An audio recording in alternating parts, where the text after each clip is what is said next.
5. April 6th. Hey, the star. Liber ARARITA. Chapter 6. Deeper and deeper into the mire of things, farther and farther into the never-ending expansion of the abyss. The great goddess that bendeth over the universe is my mistress. I am the winged globe. At her heart, I contract ever as she expandeth. At the end, it is all one. Our loves have brought to birth the Father and Creator of all things. He hath established the elements, the author, the air, the water, the earth, and the fire. He hath established the wandering stars in their courses. He hath ploughed the 7 stars of his plough, that the 7 might move indeed, yet ever point to the unchanging one. He hath established the 8 belts, wherewith he hath girdled the globes. He hath established the trinity of triads in all things, forcing fire into fire, and ordering all things in the stable abode of the kings of He hath established his rule in his kingdom, yet the Father also boweth under the power of the star 418, and thereby in his subtlety he expandeth into all 12 rays of the crown, and these 12 rays are one. And you can think of the Yalda Ba'ath EIO illustrations of the 12-headed thing.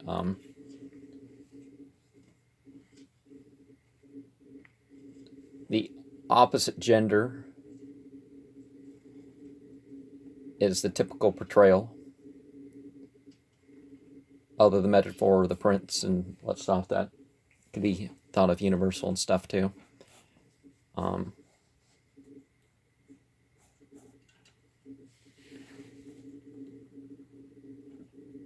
account of the AA, first written in the language of his period by the Counselor von Eckartshausen, and now revised and rewritten in the Universal Cipher.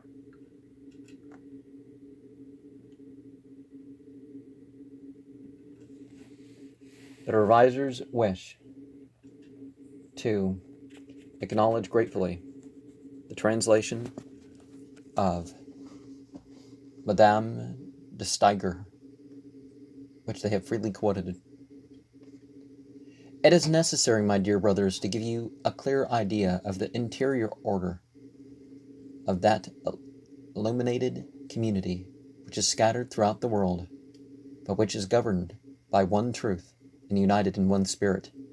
This community possesses a school in which all who thirst for knowledge are instructed by the spirit of wisdom itself, and all the mysteries of nature are preserved in this school for the children of light. Perfect knowledge of nature and of humanity is taught in this school. It is from her that all truths penetrate into the world. She is the school of all who search for wisdom, and it is in this community alone that truth and the explanation of all mystery are to be found. It is the most hidden of communities, yet it contains members from many circles.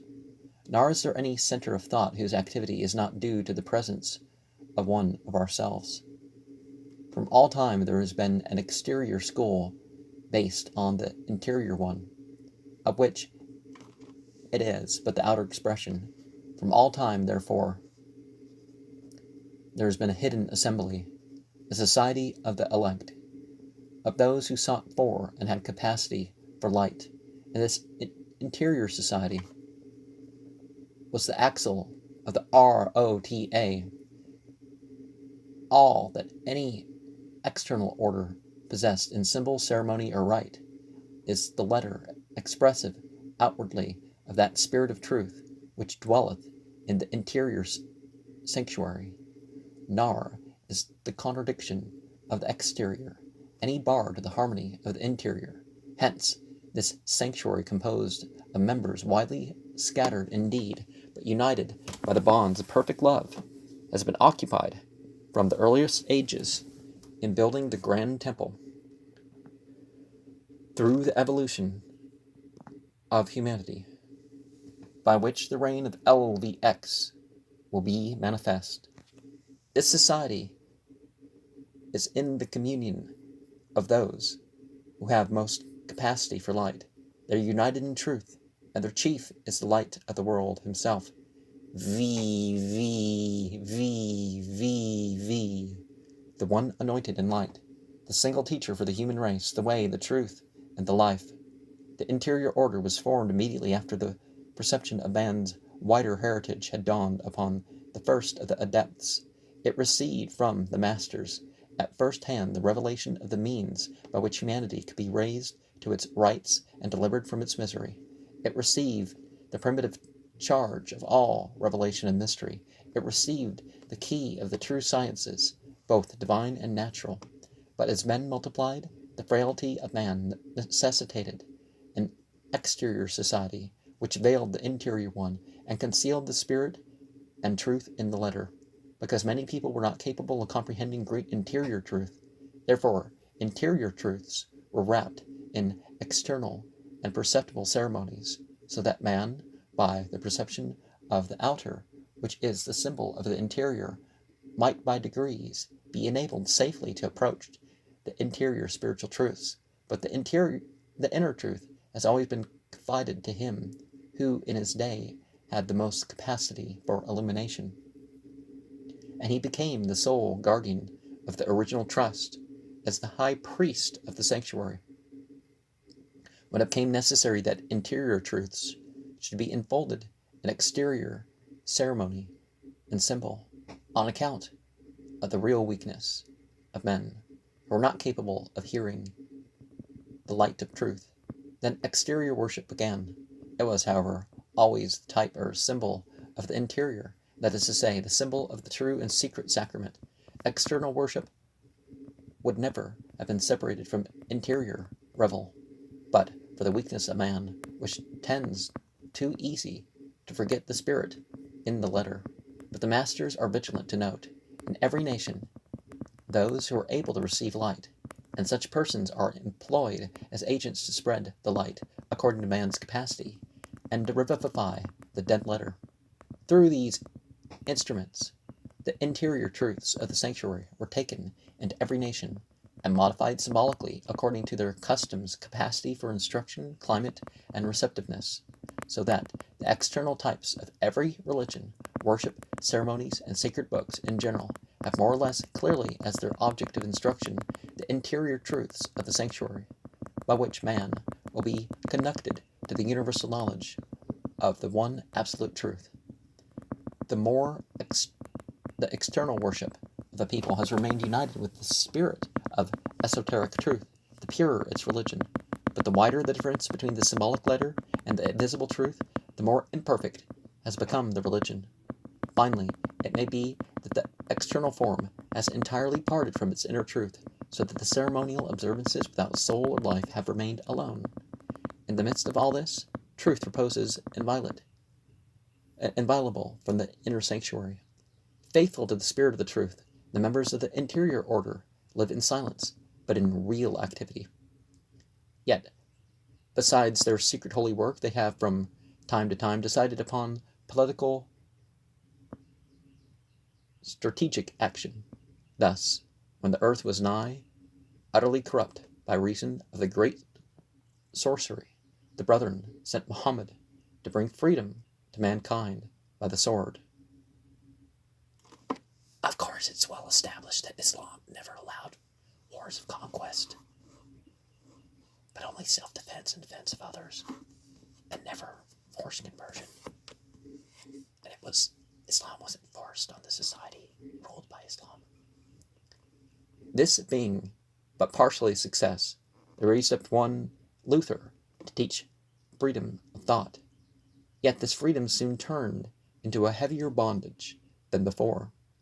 Then the brethren delivered unto man the knowledge of nature and the keys thereof. Yet this also was prevented by the great sorcery.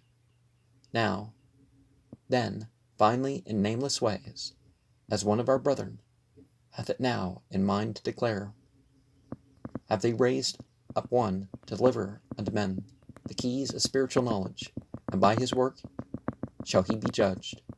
This interior community of light is the reunion of all those capable of receiving light, and it is known as the communion of saints, the primitive receptacle for all strength and truth, confided to it from all time.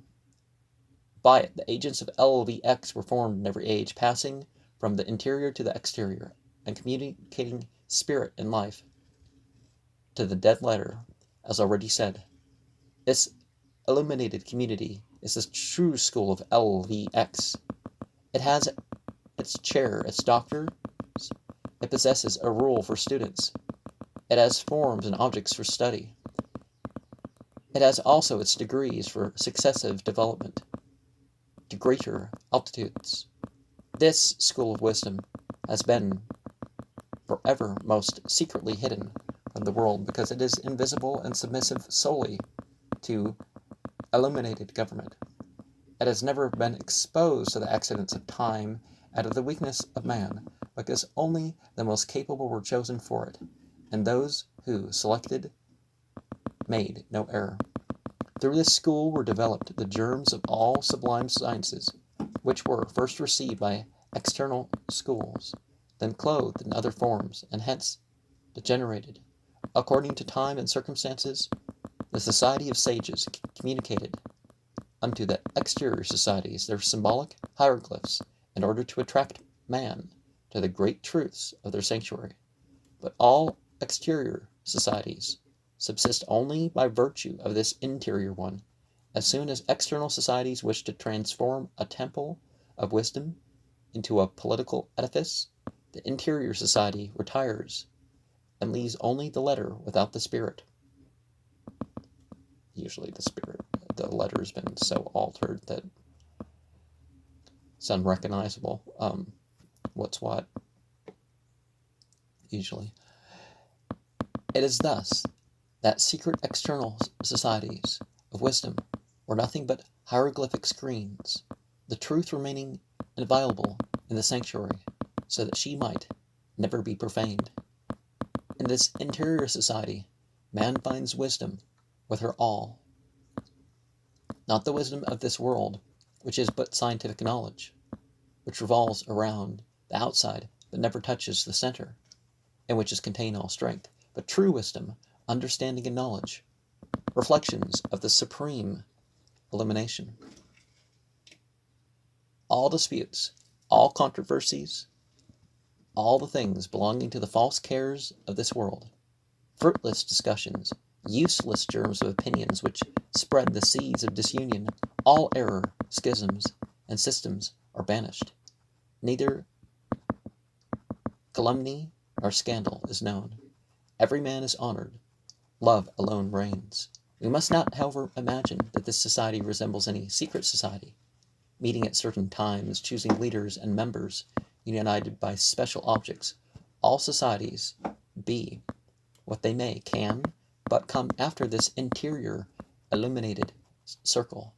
This society knows none of the formalities which belong to the outer rings.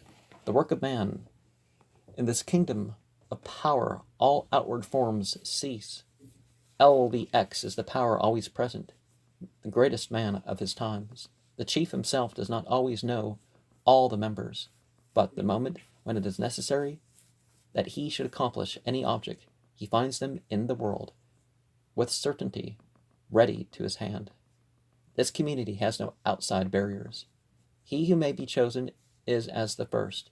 He presents himself among the others without presumption, and he is received by the others without jealousy. And if it be necessary that real members should meet together, they find and recognize each other with perfect certainty. No disguise can be used. Neither hypocrisy nor dissimulation could hide the characteristic qualities which distinguish the members of this society. All illusion is gone, and things appear in their true form. No one member can choose another. Unanimous choice is required. Though not all men are called, many of the called are chosen, and that as soon as they become fit for entrance. Any man can look for the entrance, and any man who is within can teach another to seek for it. But only he who is fit can arrive within. Unprepared men occasion disorder from a community, and disorder is not compatible with the sanctuary. Thus it is impossible to profane the sanctuary, since admission is not formal but real. Worldly intelligence seeks this sanctuary in vain. Fruitless also will be the efforts of malice to penetrate these great mysteries. All is indecipherable to him who is not ripe. He can see nothing, read nothing in the interior. He who is fit is joined to the chain, perhaps often where he thought least likely, and at a point of which he knew nothing. To become fit, it should be the sole effort of him who seeks wisdom. But there are methods by which fitness is attained, for in this holy communion is the primitive storehouse of the most ancient and original science of the human race, which the primitive mystery also of science. It is the unique and really illuminated community, which is absolutely in possession of the key to all mysteries, which knows the center and source of all nature. It is a society which unites the superior strength to its own, and counts its members from more than one world. It is the society whose members form the Republic of Genius, the regent mother of the whole world.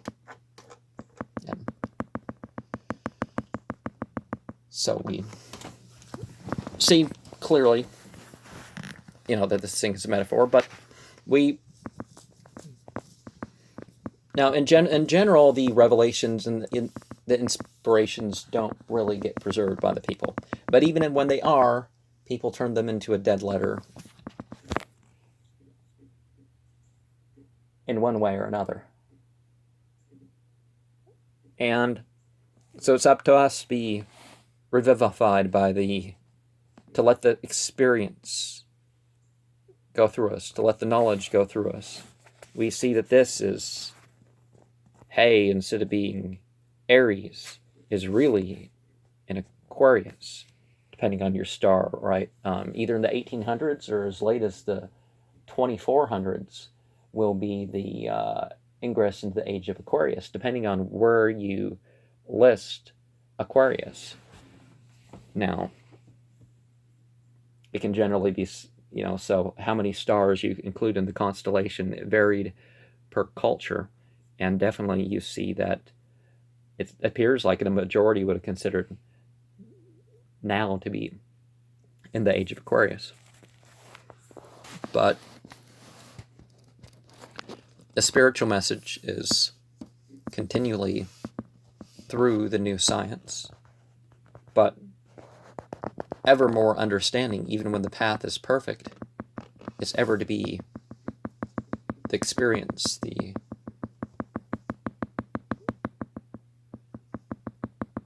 understanding, the practicing it ever continues out. But some old stuff you have to put away.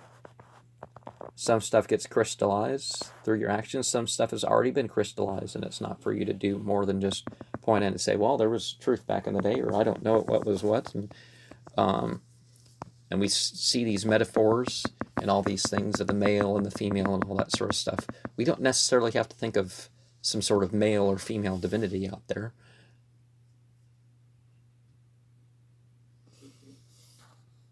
But in a way, we're all called. We're all called to do the best we can with what we have.